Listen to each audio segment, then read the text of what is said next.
Okay, so we're going to start a new chapter today on psychological disorders. Incidentally, I was at a conference in Chicago last week, and I was able to talk a little bit about the project that you're involved with, the psychophysiology experiments and that kind of thing. And people are very excited about it, very impressed by what we're doing. So just wanted to let you know you're part of something big that is hopefully going to make some changes in how we teach this course. Okay, so psychological disorders. What is a psychological disorder? And notice that I put the word disorder in scare quotes because it implies that there's some distinction between disorder and what would be its opposite, which is order. So what's a psychological disorder?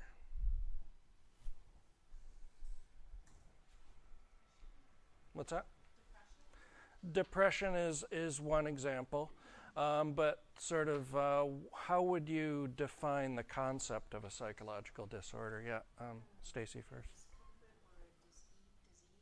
Okay, so some sort of discomfort or dis-ease, yeah. Maybe some sort of Deviation, good. kind of the established normal that So deviation from normal, yeah. What else? Yeah, Lauren. Yeah. like a chemical imbalance. So a psychological disorder may be some sort of disordered chemical process in your body. Could be part of a psychological disorder. So yeah, so things are not quite right. They're out of order. They're not sorted, right? And so another word for psychological disorders that we use is psychopathology. And in fact, the psychology department just went through a discussion of whether we want to change the name of our abnormal psychology course to indicate that it's more about psychopathology. And the roots for this word are in psyche, which has to do with the mind or the soul, remember, in Greek. Path, pathos, pathology, patho, which has to do with some sort of suffering or maybe disease, and then the science of ology. So where we have psychology, which is the science of the mind or the soul, when we talk about psychopathology, that's a little bit different. That's about the science of studying how our mind or soul suffers or is diseased, right? And so when we talk about psychopathology, one of the terms that we'll use is mental health, right? So we talk about the mental health care system or taking care of your mental health, right? And so this implies that there's something about lack of health, mental illness, which might be related to these diseases. So what this is reflecting is the notion of what we're going to call the medical model, and I'll talk to you about this a little bit later. The idea that we think of psychological disorders in the conception of how we think of other medical disorders, other medical problems. Not necessarily that they're always caused by something in your body, but rather that we can actually look at symptoms. We can classify those symptoms in an orderly way so that we can find out what treatments work well for what symptoms and eventually, hopefully, find some cures for those problems, right? So if you want to know more about these disorders specifically, you can take an abnormal psychology course. Here it's Sci 239, and it'll go into these disorders in excruciating detail. Which is a great class. Oh, okay. So despite the excruciating detail, you really enjoy it. Yeah. Good. It's a lot of hard work, though. I would not suggest taking 2 psychology classes. Yeah, don't take 2 psych classes at the same time. And one of the things that we kind of run through in abnormal psych is the idea of whether behaviors are functional or perhaps dysfunctional.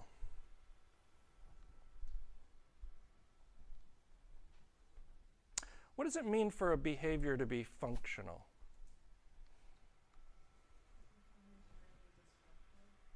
Okay. Okay. I think it's more than just not disruptive. So positive on what you're doing, a little more specifically. Think about, for example, the functionalist perspective in psychology. What was that about?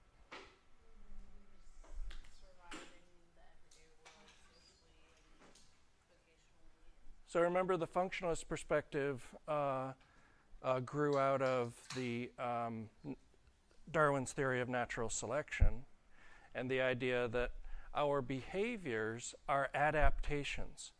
They are adaptations that allow us to function effectively in our environment, to survive and thrive. So so functional behaviors are those that, allow us to thrive in this environment. Dysfunctional behaviors, on the other hand, are going to be behaviors that maybe cause us some problems with functioning effectively, with adapting to our environment, adapting to the people around us, to our social environment, right?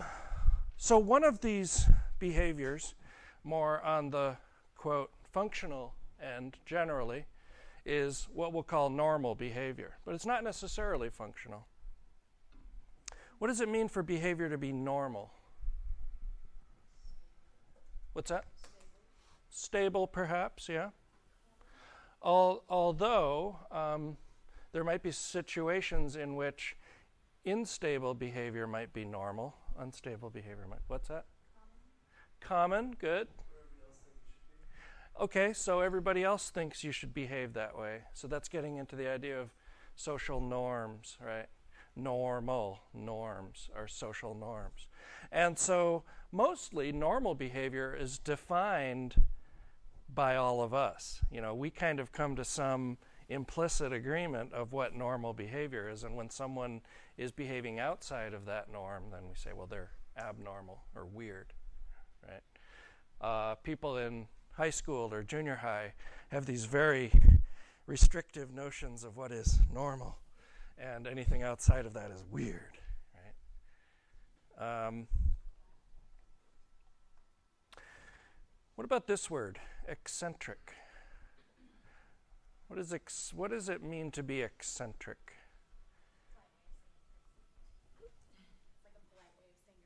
A polite way of saying you're crazy, okay. What else? Different, unusual, not quite normal, energetic maybe. What's that? I always think of people, like when somebody says somebody's eccentric, as somebody who's a little off and weird, but they don't care. A little bit weird. They don't particularly care. Now, how does their little bit of weirdness affect other people? It can make them uncomfortable. Make them a little bit uncomfortable, but generally it doesn't really, they don't get upset about it, right? Yeah, yeah. So when we think about, what we're ultimately dealing with here is the spectrum of behavior from normal to pathological. And so in the spectrum of normal to pathological, eccentric is not necessarily a problem for the individual or for other people. Generally, their eccentricities are not dangerous to themselves or other people, right? So we generally, go along with these people, and they say, well, what's this this thing in Portland? Keep Portland weird, right? Right. So Portland has this sort of self-consciousness, as if a city can have self-consciousness. But, there's this undercurrent of people who think that Portland should be weird, right? Eccentric, right? Now, what about this word? Neurotic. She's neurotic. Out of control. What else? What's that? Obsessive, anxious, right? When I think of neurotic, I think of Woody Allen. He's the classic neurotic character. What's that?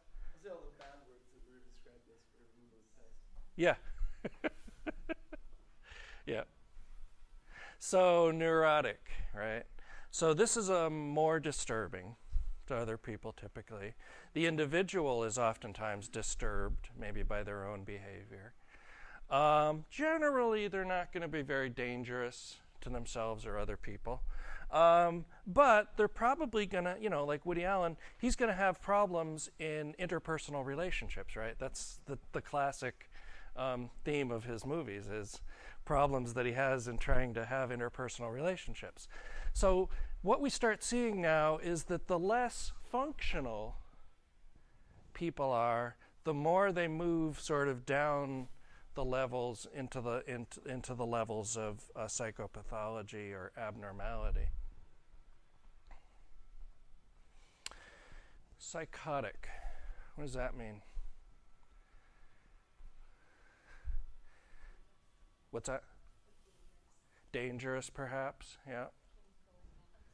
So some sort of chemical. Unpredictable. Good. Unpredictable. Maybe dangerous. What else? Crazy. Irrational. Usually. What's that? Unstable. Yeah, very much. So we start talking about like cognitive problems. They're not thinking straight. Their feelings are all over the map. They're very maybe dangerous because of their agitated behaviors combined with these unstable emotions and irrational thinking, right? So they could be dangerous to themselves. They could be dangerous to other people. So this is mostly what we're going to talk about in terms of psychological disorders, although it borders up into neurotic. But mostly we're worried about people who are having more severe functional problems than just individuals who maybe are having a few problems in interpersonal relationships, for example. So the more serious kinds of psychological disorders are down here in the psychotic or psychopathic realm. Okay, any questions on this? Ideas? This is, by the way, this is just my levels of, this isn't necessarily written in stone somewhere. I just want to give you a sense of the continuum of abnormality. So it's not like people are crazy or not crazy. We're all crazy. It's just a matter of how crazy we are, how dysfunctional our craziness is, right? On the other hand, don't forget that if someone is trying so hard to maintain social norms and to appear normal that it's causing disruptions in their work or causing disruptions in their interpersonal relationships, that's going to be a problem too. So there's kind of two sides to the coin, right? Some people can be really intensely obsessive about being normal or being seen as good, right? And so then we start getting into things like, for example, eating disorders are partly a response of trying to look like they think they should look. But of course, people with eating disorders oftentimes have disruptions in their own image of themselves and their body. So that's a whole nother ball of wax. Okay, so let's talk about what Lefton and Brannon will tell you abnormal behavior is. First of all, they say it's not. They say it's uncommon. So it's essentially rare statistically. They'll also talk about the notion of social norms and the idea that abnormal behavior is generally considered socially unacceptable. Although, again, someone who is neurotic, for example, might be able to be considered socially acceptable, but their neurotic behavior might cause them problems. So that's where we get into the idea that abnormal behavior causes some sort of distress. Now that just doesn't mean distress to the individual, but distress maybe to other people who are depending on the individual, or other people who are in love with the individual or love them. Also, that it is maladaptive, which is another way of saying dysfunctional. So someone with abnormal behavior isn't going to be able to adapt effectively to changes in their environment, their social environment, their work situation, their personal relationships. So can they adapt effectively? And then last, I don't think this is particularly important, but they do add the caveat at the end that it might involve distorted cognition, but that's really a symptom of some kind of some of the disorders. And so this doesn't really have too much to do with really what we would, how I think we should classify abnormal behavior. So typicality, distress, maladaptivity, and social acceptability. Now, Lefton and Brannon have their particular way of saying it. Most of the classifications for abnormality, though, deal with some common features, and some of them overlap with Lefton and Brannon. But there are generally 3 or 4 things that they think about, and I'll call this the 4D model. The behavior is distressful to the self or others. It is deviant, right? So it deviates from social norms. It is dysfunctional. We talked about that. That's important. And lastly, if the behavior is dangerous to the self or others, then it's definitely a problem and abnormal. So these 4 characteristics, I think, really carry the notion of abnormality. The textbook that we're using right now in Abnormal Psych, they use the term harmful dysfunction to describe abnormality. Basically, it's dysfunctional behavior that is causing some harm to the individual or other people, which really covers a lot of this stuff too. So there's different ways of defining it, but I think these are 4 really important characteristics that we can distill down into one word each. Questions, ideas on the notions of abnormality? So, look at this. Distressful, deviant, dysfunctional. All 3 of these, this is not going to be so important in terms of culture, but all 3 of these are really culturally defined, aren't they? And so now we start getting into the issue of cultural relativism. In one culture, in North American culture, it is abnormal. It's definitely deviant. It may be dysfunctional and even distressful to scar your skin as a decoration, right? Up until maybe 10, 15 years ago, maybe 10, 15 years ago, tattooing was considered deviant, right? And maybe in the last 5 to 10 years, it's become more normal, right? So not only not only do we have to look at differences between cultures, we have to look at changes within cultures when we start talking about abnormality. So here's a classic.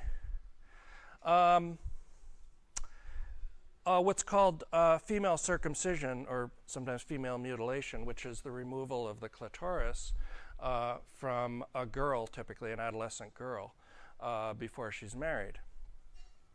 And so genital mutilation, as it's called, it's not uncommon in some African cultures, for example, created a huge problem in the, I think it was in 1999, there was the Congress on Women's Rights, the UN Congress on Women's Rights, which is held in China.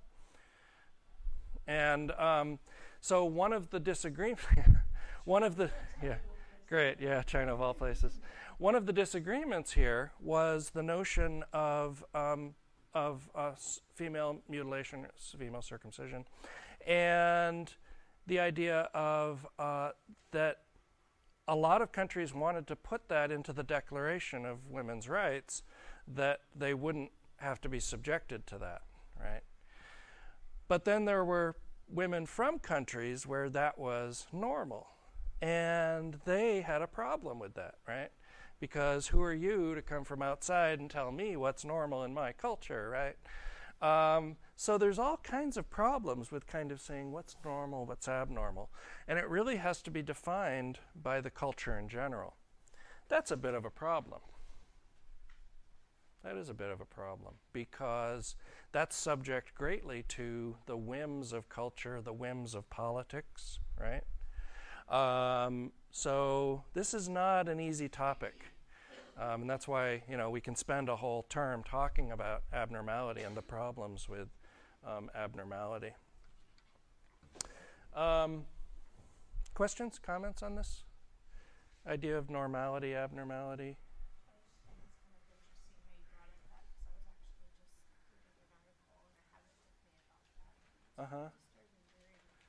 The female circumcision, genital mutilation? Yeah, it is. It's fairly disturbing. And some people, of course, they also point to the notion of, in North American culture, that that circumcision, male circumcision, is normal.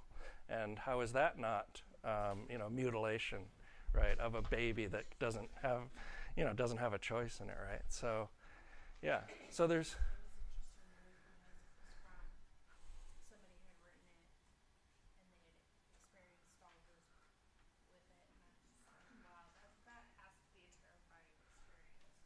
Sure. Although, it could be terrifying, although it could be in some ways comforting, because you're joining the culture. You are being welcomed into this group of women who have had this done, right? So now you're part of them, right? So there's all kinds of ways to look at it. Yeah, it could be disturbing, but it also could be comforting, right? So these are problems with talking about abnormality and how we're going to define abnormality. Yes? Okay.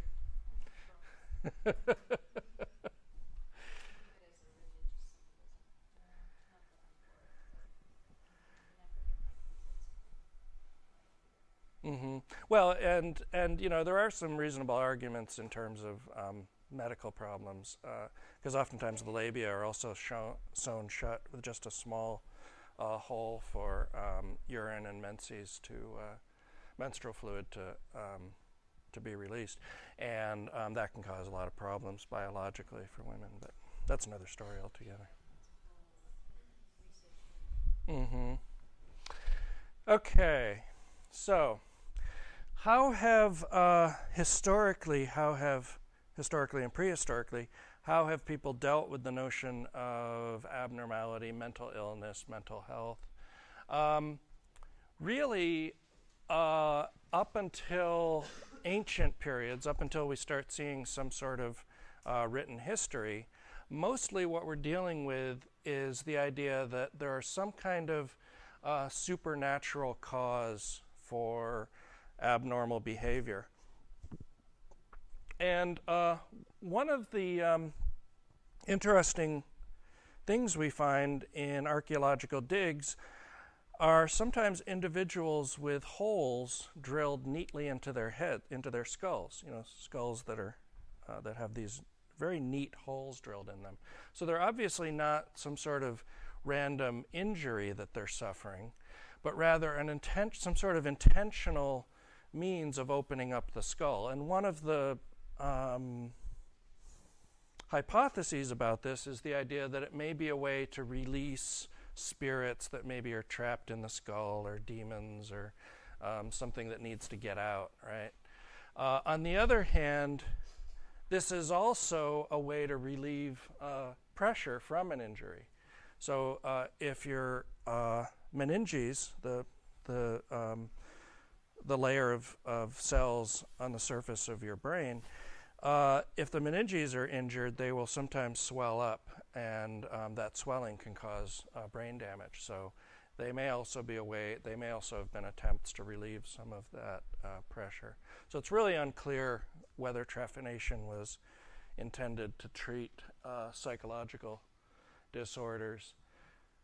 But starting with ancient recorded history, we start seeing in Egypt, for example, trying to understand what are called somatogenic causes. Somatogenic. Soma, the body, genic, the origin of these diseases in the body, right?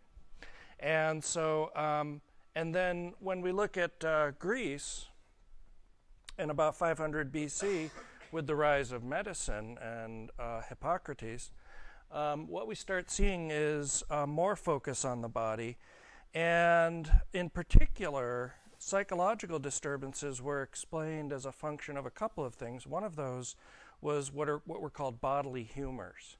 So these were fluids that moved around in the body. It was sort of the hydraulic model.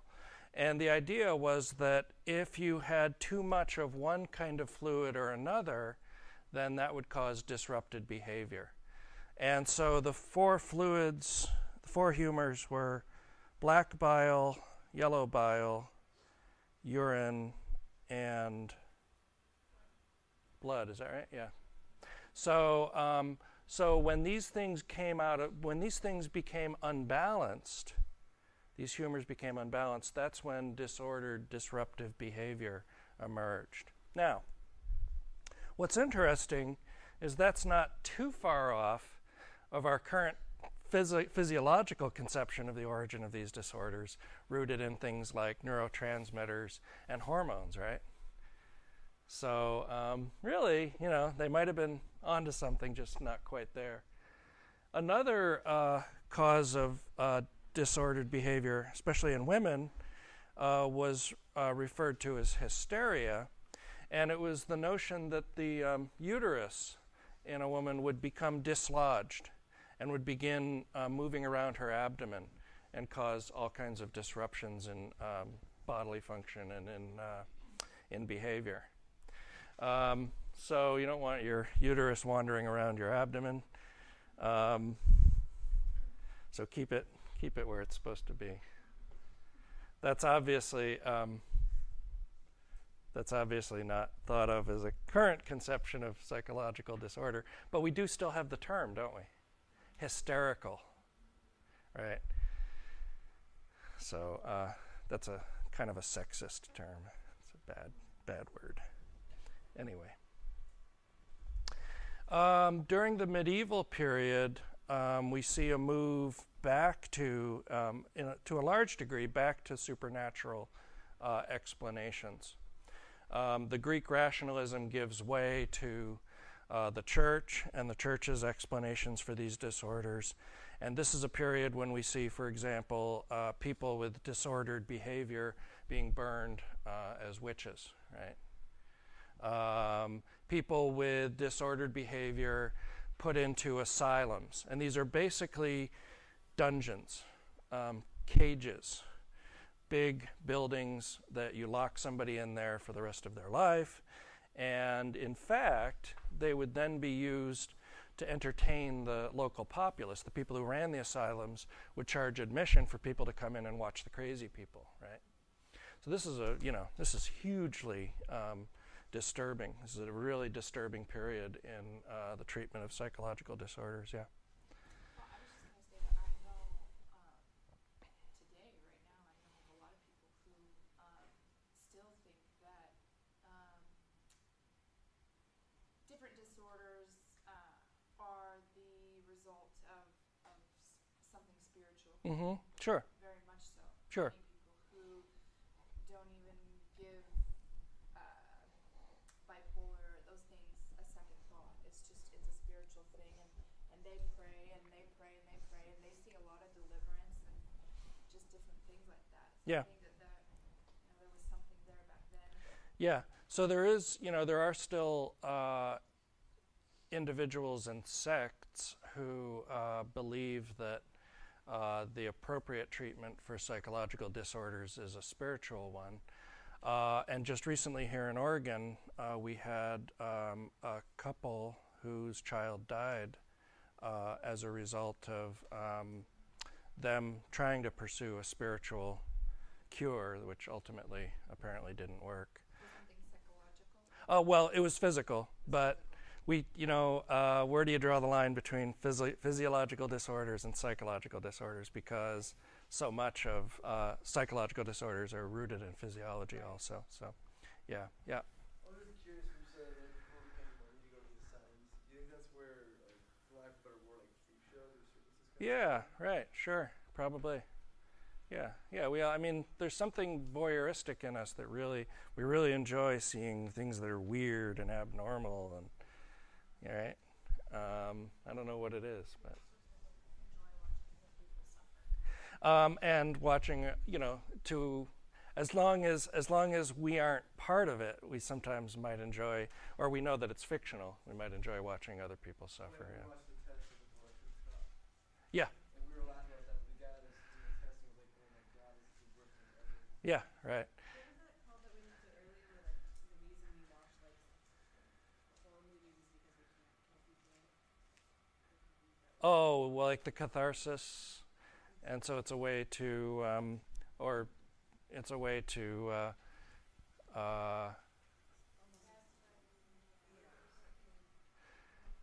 what's the word?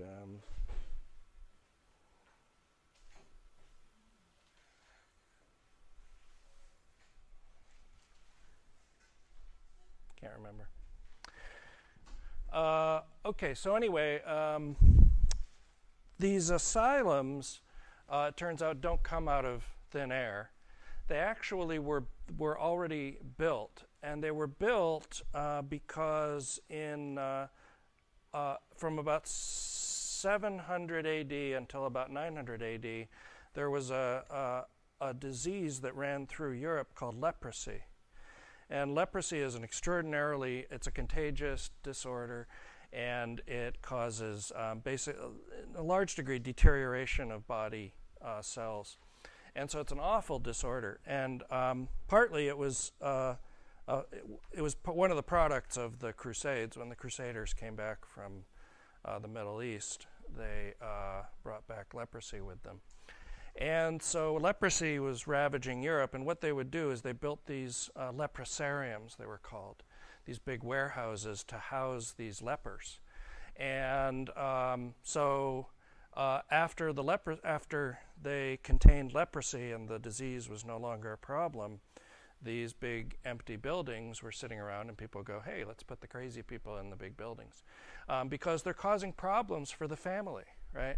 They're going to cause a problem for the family. They're going to cause a problem for the community if their behavior is so disordered and disruptive and dangerous. Right? So they wind up getting put in the asylums. And pretty much that's the treatment for the next 600, 700, 800 years, 900 years, really, until the 20th century. And we'll start to see that we can empty out these warehouses of people. Questions so far? It's about 10 of. Why don't we take a break until 12 noon? No, I don't have them recorded yet. I have them marked, but just not recorded. But I'll get them back to you. Okay, we're back. The asylum model pretty much carries through up until the 18th and 19th centuries, so the 1700s and 1800s. And what we'll see is during this period, we see more of the development of what we'll call the medical model of abnormality and psychological disorders.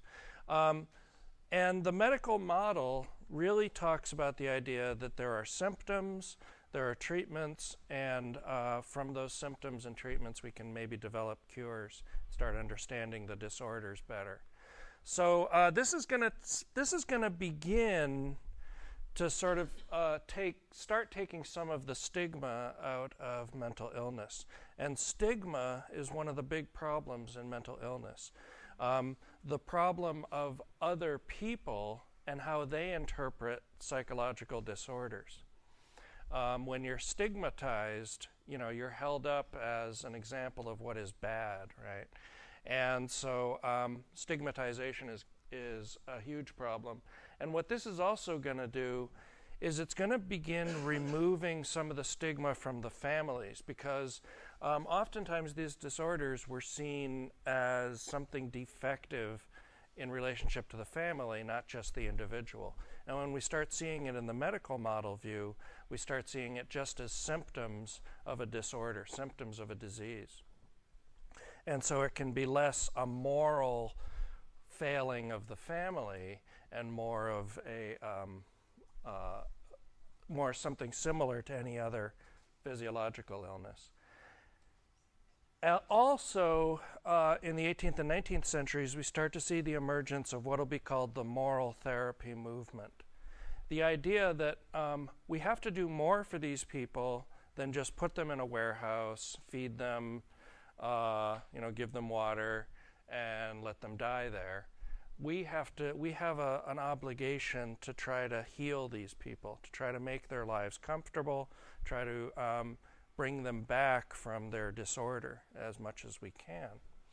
So the moral therapy movement is going to be led by really three people. I hope your book talks about this. Dorothea Dix in the United States, Philippe Pinel in France, and then William Tuke in England. There's a couple of others that were involved. But they really drove the idea that we have to start treating these people. We can't just put them away and lock them up. So what'll happen is we'll begin trying to develop some therapies to help people. Some of them are going to be useful. A lot of them are not. We're going to be trying to help people with very limited knowledge of what causes the disorders, very limited knowledge of all of the symptoms of the disorders and how to alleviate those symptoms. So I'll show you, when we talk about treatment, I'll show you some of those early attempts that were ultimately not that useful. For example, one way to treat melancholy and anxiety was to take people and put them in a spa, take them and, put them up, where they can be fed in a natural environment that's very relaxing, right? They can take hot baths, they can just, sort of decompress from the world. And that was useful for a while, but ultimately didn't turn out to be a long-lasting treatment. But we'll talk more about that when we talk about treatments. Now, the big thing for the 20th century is the idea of deinstitutionalization, taking these people out of these big institutional asylums and moving them back out into the community. And really the only way that the deinstitutionalization movement can work will be because of the discovery of psychopharmacology and psychopharmacological agents. Early early on in the 20th century, Sigmund Freud develops the notion of psychoanalysis and what will become psychotherapy. So Freud, remember, was working in France at the end of the 1900s, at the end of the 18th century, and he was working with wealthy Parisian women, and he was hypnotizing them, and they were experiencing some remission from their conversion disorders, right? So these are disorders of the body that women would experience, where they would lose, for example, their arm would become paralyzed, or they'd lose all feeling in their hand, something called glove anesthesia. And these conversion disorders, Freud chalked up to the sexual conflicts that they experienced in childhood and how that carried over into adulthood. And so he would use hypnosis, and they would experience a remission of their symptoms, but eventually they would come back. And Freud said, I want to do something more permanent than that. And that's when he starts developing the notion of what will become free association therapy. And in free association, basically you just let the patient talk about their feelings, their thoughts, and you look for a point where they become blocked, where they can't talk about it anymore.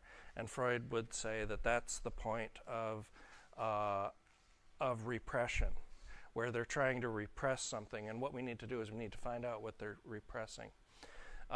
So then he would work more intensely in that particular area. And ultimately, that would become what we do now, which is cognitive behavioral therapy. So he's really important in terms of his theories, which are pretty wacky, but more importantly for his development of what will become psychotherapy. The other important thing in terms of deinstitutionalization, and perhaps more important for deinstitutionalization, is the development of psychopharmacology. Psycho, the mind, pharmacology, right? Pharmacy, medicine, drugs. So this is the development of psychoactive medications that are going to be useful in treating psychological disorders. Particularly, what will be developed are the antipsychotic medications that are going to be useful for treating schizophrenia, which has very disturbed behaviors that make it very difficult to function in everyday life.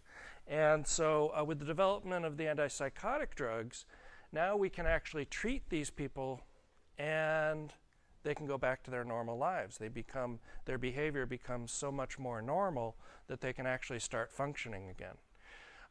So now the warehouses start to empty out. And what's going to happen is we're going to move to what's known as a community-based care system, where instead of having these big state hospitals, we have smaller clinics out in the community that are monitoring these people and helping them maintain their medication regimens and that kind of thing, and their therapies and whatever. The problem was that as the hospitals get closed and these community care facilities start operating, they're not really sufficiently funded by the federal government, and the state governments aren't picking it up. And so what will happen is we'll start to see a rise in homelessness, and particularly individuals who are homeless that have a mental illness. And because these mental illnesses can be so disruptive to the person's thinking, can be so disruptive to the person's behavior, and so disturbing to other people, it's going to make it hard for them to hold down jobs, have apartments, live a normal life. And so so that's going to start to become a big problem really in the late 1970s into the 1980s and 1990s. And it still is a problem.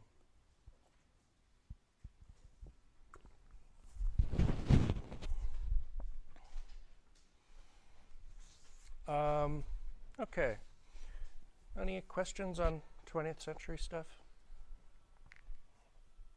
Moral therapy?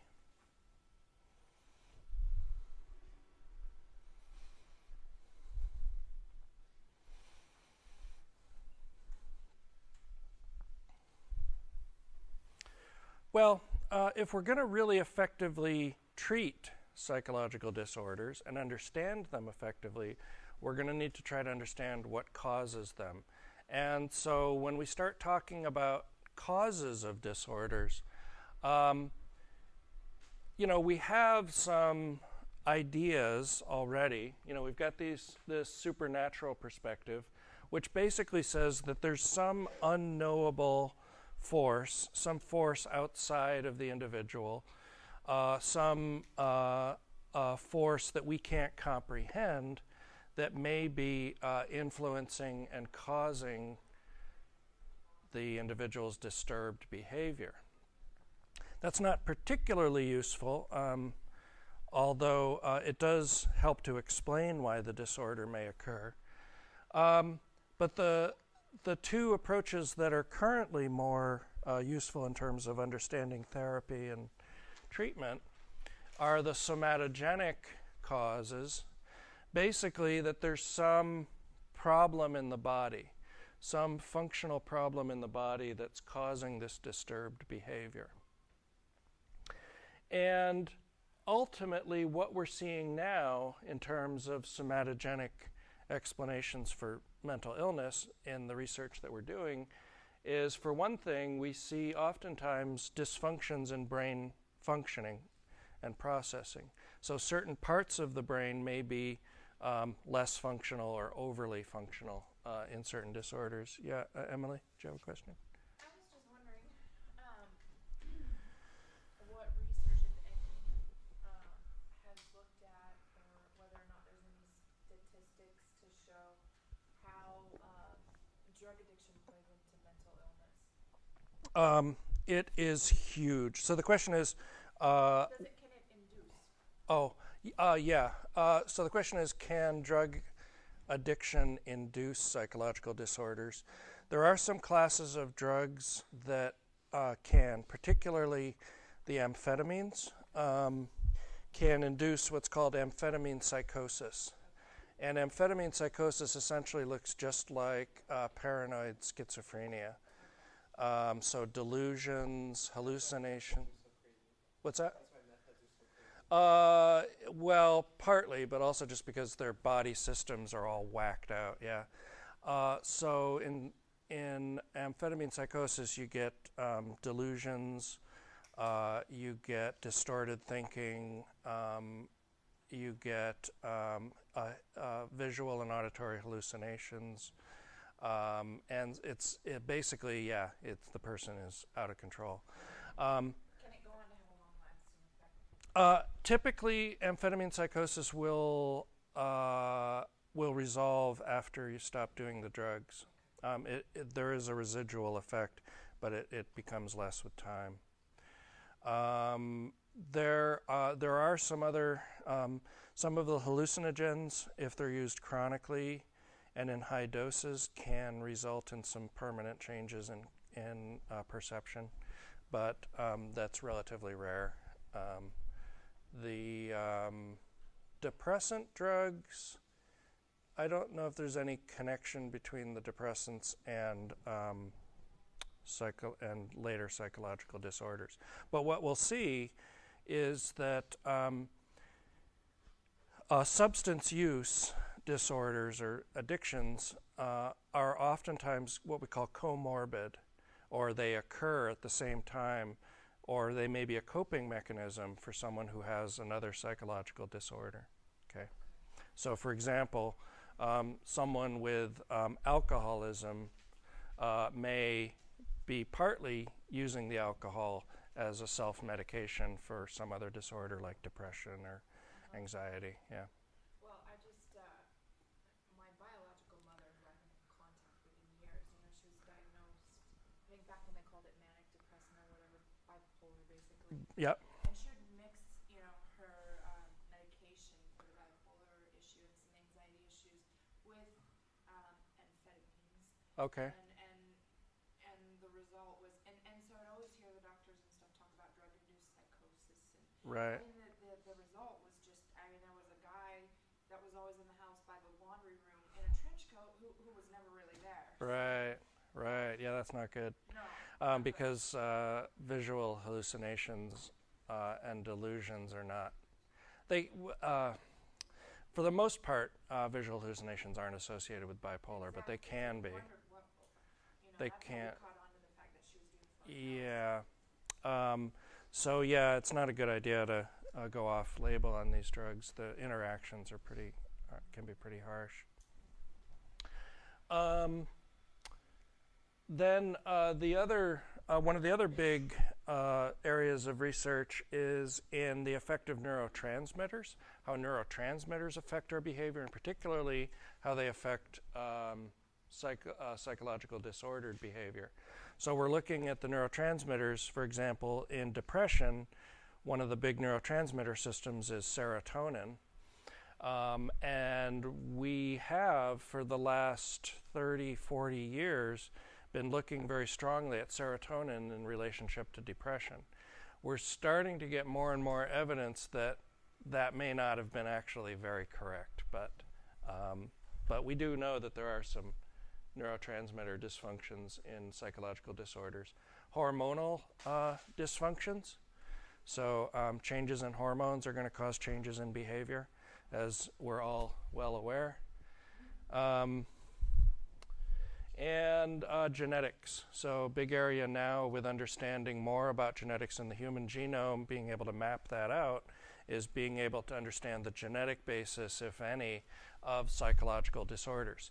So the two big ones, the two major genetically influenced disorders that we know of are schizophrenia, which has a high genetic component, and bipolar disorder, or what used to be called manic depressive disorder, or manic depressive illness. And both of them, if you have a first order relative, so a parent, sibling, parent or sibling or child who has bipolar or schizophrenia, then you're at a higher risk for developing the disorder. But that doesn't mean that you will, because there are other factors which we'll talk about. And then the third cause that we think of in terms of psychological disorders is the psychogenic cause, the idea that these disorders and the symptoms especially of these disorders are caused by disruptions in cognition and disruptions in emotion. Okay? But ultimately, the psychogenic explanation says that our disturbed behavior is a product of our experiences. So remember that this is mostly coming out of the psychogenic perspective is coming out of the psychodynamic perspective, which says that it's childhood conflicts, right, that are the unconscious childhood conflicts that are a source of our disturbed behavior. But then also with the behaviorist perspective gaining prominence in the 1910s, 1920s, 1930s, we start seeing some interest in the idea that these disturbed behaviors, these abnormal behaviors, may actually be learned. So we know now, for example, that phobias are oftentimes classically conditioned early in life. And Freud proposed, in terms of learned behaviors and psychogenic causes of schizophrenia, he proposed the idea of what were called schizophrenogenic mothers. And that a particular mothering style produced children with schizophrenia. And that's largely discredited at this point. But we do know that there are some relationships between schizophrenia and family systems. And oftentimes when we treat a psychological disorder, it doesn't just involve treating the individual with the disorder, but also treating the family, because the family has to support that person in their recovery from the disorder and getting well. And that's oftentimes a hard thing to do when families have become so entrenched in their behavioral systems that were built around this person with the disorder. It's hard to change those behavioral systems, right? Questions on these proposed causes?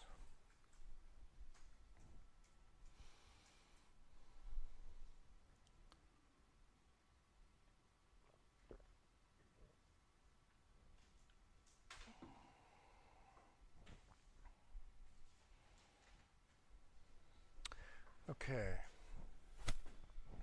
So let's talk about the medical model and how we currently understand psychological disorders.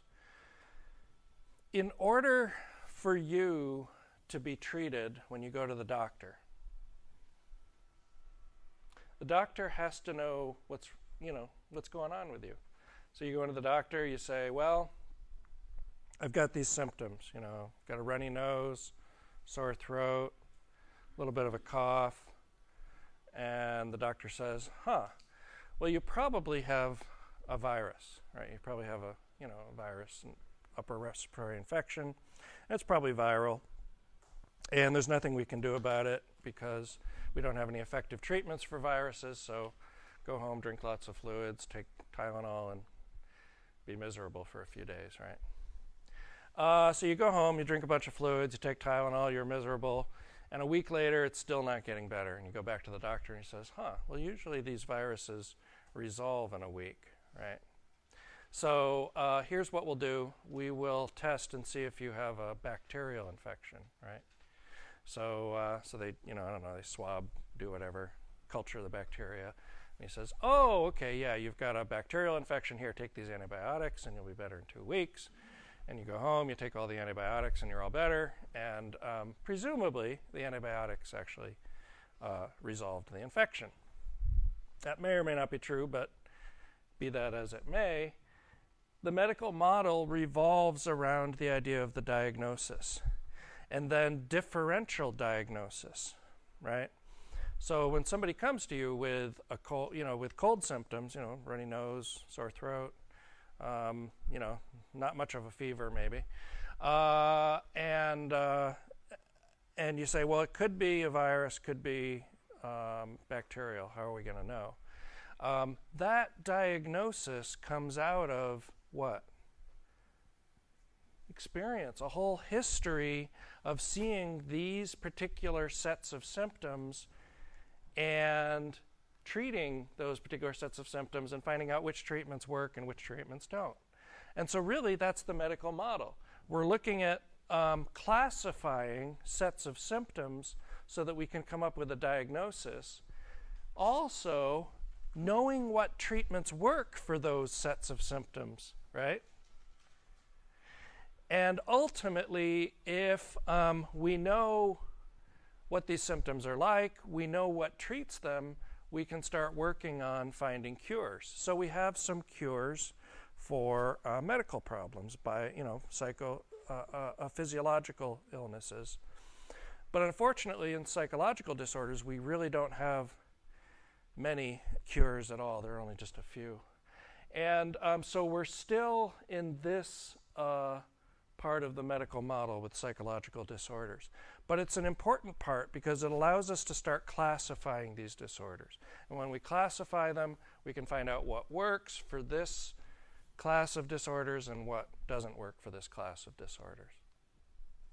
But it's still a new science. So let's talk a little bit in detail about diagnosis. So a diagnosis essentially describes a specific set of behaviors or a specific set of symptoms, right? I go to the doctor, I say, I'm sniffling, got a cough, and what does he ask me next? So what kinds of things are going on? How long has this been going on, right? Changes that you've gone through. So these are ways to try to pin down what might be leading up to this condition. So one of the things we look at in psychological disorders, just like we do in medical disorders, is how long has this been going on and how frequently does it occur? Does it, has it been going on for a week, and does it happen to you a week out of every month, right? And so ultimately, what we're going to do is we're going to start collecting these sets of symptoms or behaviors and the durations and frequencies, and we're going to publish them in what's called the DSM, the Diagnostic and Statistical Manual of the American Psychiatric Association. And the DSM is sort of the Bible for diagnosis of psychological disorders. Now, the DSM doesn't generally tell you how to treat these disorders. It's generally telling you how to figure out the difference between, say, depression and bipolar disorder, which share some common features. So being able to differentially diagnose disorders that are similar. How to differentiate between major depression and what's called dysthymia, right? Okay. Currently, the current version of the DSM is called the DSM-4. TR, there's a text revision, which was published in 2004.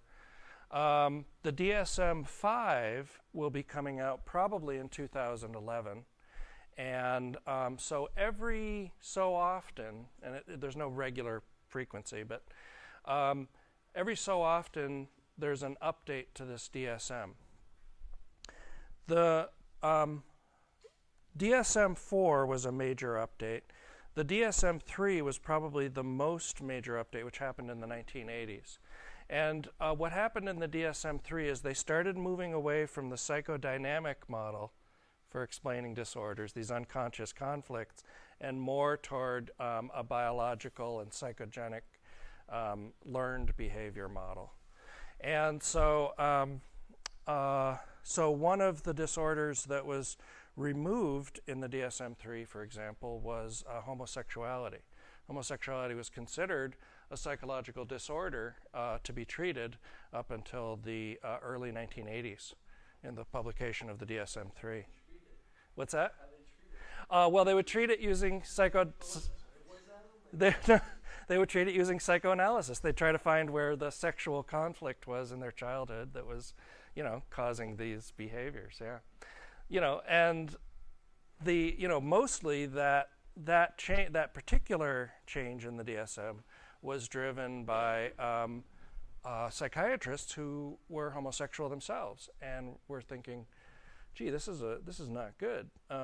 This is, how are we actually classifying disorders? And that's when we started moving to this notion of dysfunction, distress, dangerousness.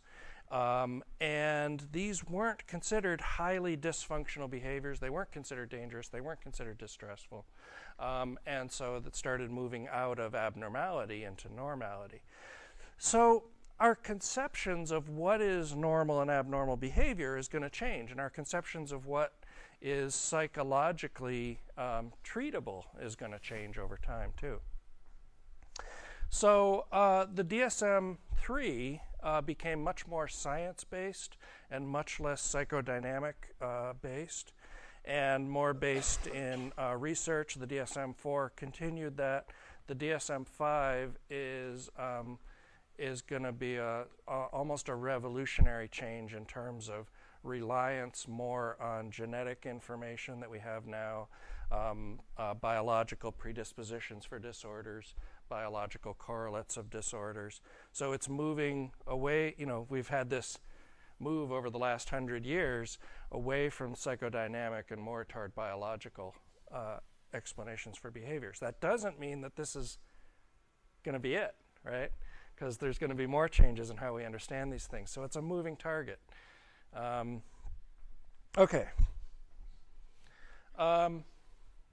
Here is, for example, the diagnosis for what's called a major depressive episode, which is part of major depressive disorder in the DSM-4.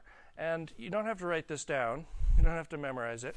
What I want you to do is get a sense of how specific the DSM is in terms of understanding disordered behavior. So for a major depressive episode, you have to have 5 or more of these 9 symptoms during the same 2-week period. Hold on a second. And not only that, it has to represent a change from previous functioning, and you have to have either depressed mood or loss of interest or pleasure. So we don't make the diagnosis of depression lightly, because it's a very serious diagnosis that has very serious implications on behavior and on treatment and that kind of thing. Yeah, question? I was just wondering, do they take into account, what if something really big had just happened to you? Good point. We'll get to that in a second. Yep. So we've got these 5 or more of these symptoms: depressed mood, diminished interest or pleasure, weight loss or gain, in sleeping too little or sleeping too much, psychomotor agitation or retardation. Are you fidgeting a lot, or are you just out of energy, lackadaisical? Fatigue or loss of energy, worthlessness or guilt, thinking problems, decisiveness problems, recurrent thoughts of death, suicidal ideation, which is the idea of just thinking about suicide without a specific plan, or a suicide attempt or a specific plan for committing suicide, which is a much more dangerous condition than suicidal ideation. And then they also say that in addition to these 5 or more of these symptoms during the same 2-week period, you also have to experience distress or impairment in your social, occupational, or other important area of your life. And they can't be due to a substance use, which is quite common. Substance use can cause some of these symptoms, or a medical condition, or bereavement, something that's going to normally cause you to be sad for 2 weeks at a time, or more than 2 weeks, right? If I'm going through a divorce, I might be sad, I might be happy, I might be sad for 2 weeks, right? However, we say there's a limit to what normal bereavement or normal sadness is after bereavement, and that's 2 months. If your bereavement lasts more than 2 months, then we start talking about either depression or what's known as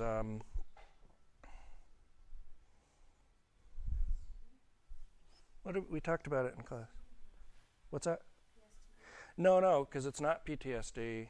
It is chronic. Can't remember. Yeah. So there's some other diagnoses for these. Responses to things that would normally make people sad, right? Okay. So this is the way that we avoid diagnosing someone who doesn't really have a problem, right? We all get sad, right? We all go through depressed mood. We all go through loss of interest or pleasure in our everyday activities. We all go through weight loss or gain, in my case. We all go through sleeping problems. We all go through, fatigue. We sometimes just don't want to get out of bed. We all go through feeling worthless or even guilty. We might even have thoughts of death. I think about my death sometimes. I even have thought about, death by suicide, but it doesn't go on for, day after day after day for 2 weeks. If these things happen occasionally, you're fine. If they start causing problems in impaired functioning and they're going on and on and on, now we have to start talking about it being something you might want to treat, right? What's the problem with diagnosing someone with a disorder? What kinds of problems does that have? So if there's no cure, there really aren't. If there's no cures and you diagnose someone, what's the problem with that? So for one thing, stigma gets attached to that diagnosis. You're labeled, right? So labeling is going to be a big problem. And let me show you what kind of a problem that is. This is from an article that was published by, I think it's David Rosenhan in 1973, called On Being Sane in Insane Places. And here's what Rosenhan did. Rosenhan was a psychiatrist, I think, at Stanford University. And he was interested in the diagnostic process at psychiatric hospitals. And so what he did, he wanted to see if somebody showed up at a psychiatric hospital and they had some symptoms that really weren't symptoms of a disorder, would they be diagnosed with the disorder? So he gets 8 of his buddies. Most of these people are highly educated, graduate degrees, PhDs. Some of them are psychologists, psychiatrists. So they all live in different states, and he says, I would like you to go to your nearest mental hospital, mental health hospital, mental asylum, and whether it's private or public doesn't matter. And I want you to go in there, and I want you to complain about hearing a voice saying the following 3 words: empty, hollow, and thud. What's important about this symptom is that it is not by itself a symptom of schizophrenia. But schizophrenia oftentimes has auditory hallucinations. But those auditory hallucinations are most typically a familiar voice that someone experiences as coming from outside them. And they're oftentimes very critical voices. They're very blaming, very, very disturbing. And these are not, hearing a voice in your head saying those words is not a symptom of schizophrenia itself. Otherwise, he said he wants them to give their own medical and social history. Don't make anything up except for this symptom.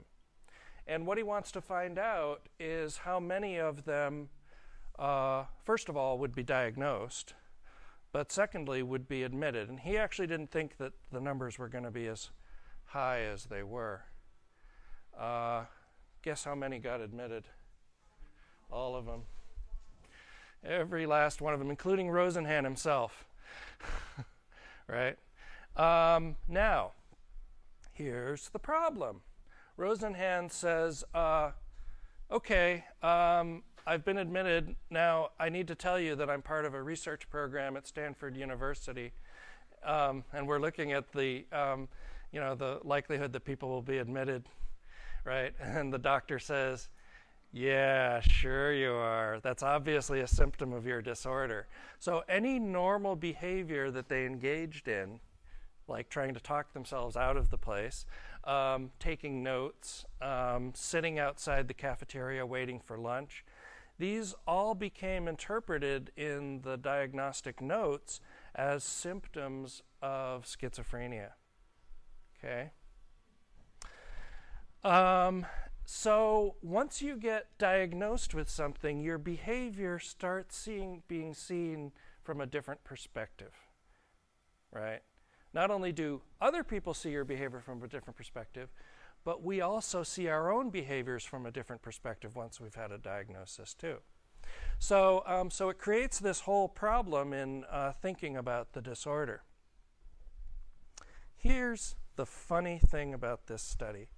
Almost invariably, guess who in the hospital knew that they weren't crazy? The other patients, the people who were actually psychotic, would oftentimes come up to them and they'd say, you're a reporter, right? You're not really psychotic. So the label of the diagnosis created in the minds of the clinicians the idea that this person has a disorder. But people who hadn't labeled them were able to see it. Okay, so this would all be fun and games if after a couple of days the doctor said, obviously you're not psychotic, so we'll see you later. But that didn't happen, did it? How long do you suspect it took for them to be released?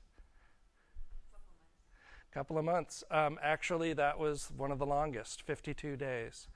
The average was 19 days. The shortest amount of time was a week. Now, it's important to note that once you're diagnosed with schizophrenia, you will be given medication, antipsychotics. And when you take antipsychotics and you're not psychotic, it does bad things to you. And so they weren't force medicated because they weren't out of control. And they were able to avoid taking the antipsychotics.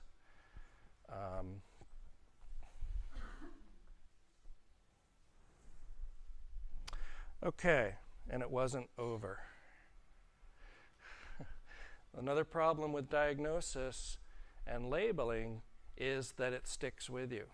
And when they were actually discharged from the facility, their patient notes, which are probably still on record somewhere, say that they had schizophrenia, which is now in remission. So you don't get away from the diagnosis. It's going to follow you.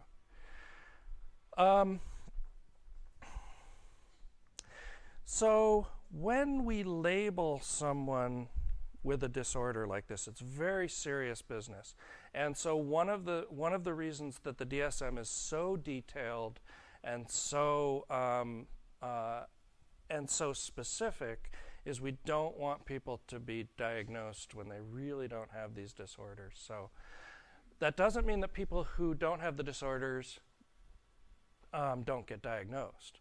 There are some misdiagnoses out there, but the DSM helps to avoid that in listing the specific conditions that are required. Yeah, question.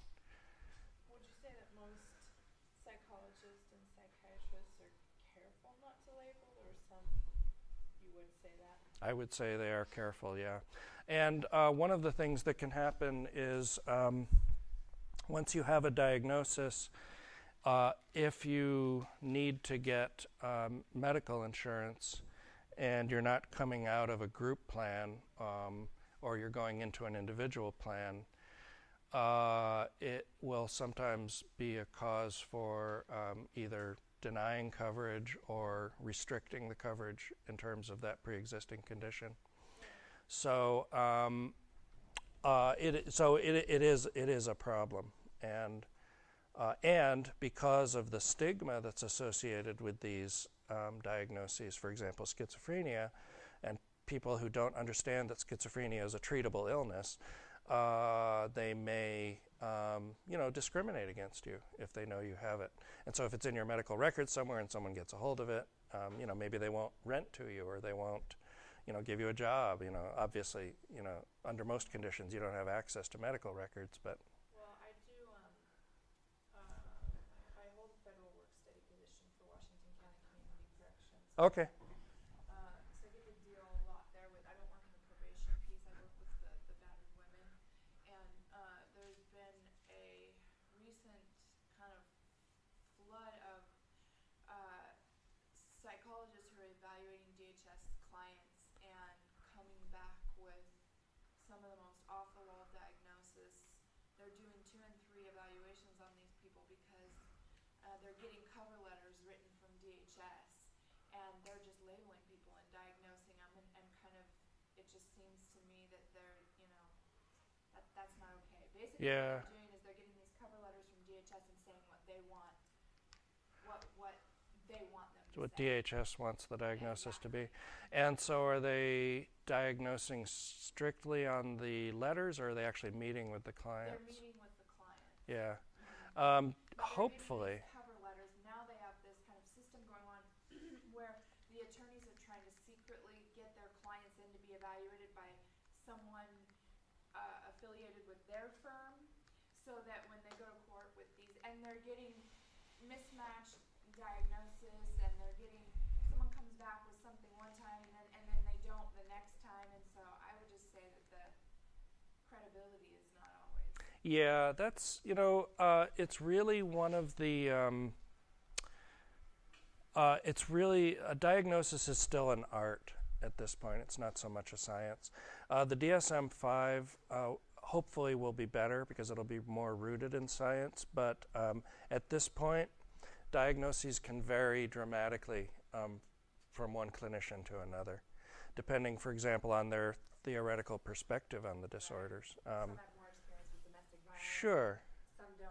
I've just noticed there's a different dynamic to Yeah. each one of them. It's very important to get someone who's seen a lot of patients who have something similar to what they're going through. Yeah, Tara? I was going to ask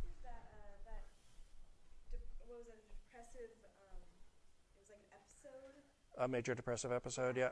Is that a part of a bigger problem? Yes. Okay, because I was like, is that really a problem in itself, like a 2-week-long depression? It is a problem because it's going to cause a problem in your functioning, but it's generally part of either major depressive disorder or bipolar the depressed part of bipolar disorder. Yeah. It doesn't seem that severe. Not by itself. If it keeps going on, right, over time. Again, duration and frequency is something we always think about. My sister is at the Air Force Academy. Yeah. And she's in her 3rd year, and she is right now on medical comp, and so she's gone, and they think that she's suicidal, and they put her in an institution like a couple times, and Okay. so now she's finally gone, but she's not, and she wants to get kicked out, and if she leaves, she has to owe the money for the rest of her life, and the only way that she can leave in her 3rd year without owing the money is to go on medical comp. Oh, okay. And like the whole time that this was going on, I'm all scared because my mom calls me and she's like, "Your sister's in a mental hospital," but then my sister calls me and she's fine, and she's like, "What's going on?" and talking to me, and I know her really well, and it's not just, and it's they put her on like antidepressants and stuff, and she didn't want to take them, Mhm. but she like agreed to, and I feel like right now, so they did all these evaluations with her over time, and now she's on medical comp, she's gone, but it's not official that she's out of the academy yet, and now they're doing like all these reviews about her to see if she's fit to come back to duty and stuff. And right now she's like visiting my family and all over the place, and Right. and it doesn't have anything to do with what she's doing now. It's review of how she was when she was there, Right. and it seems really,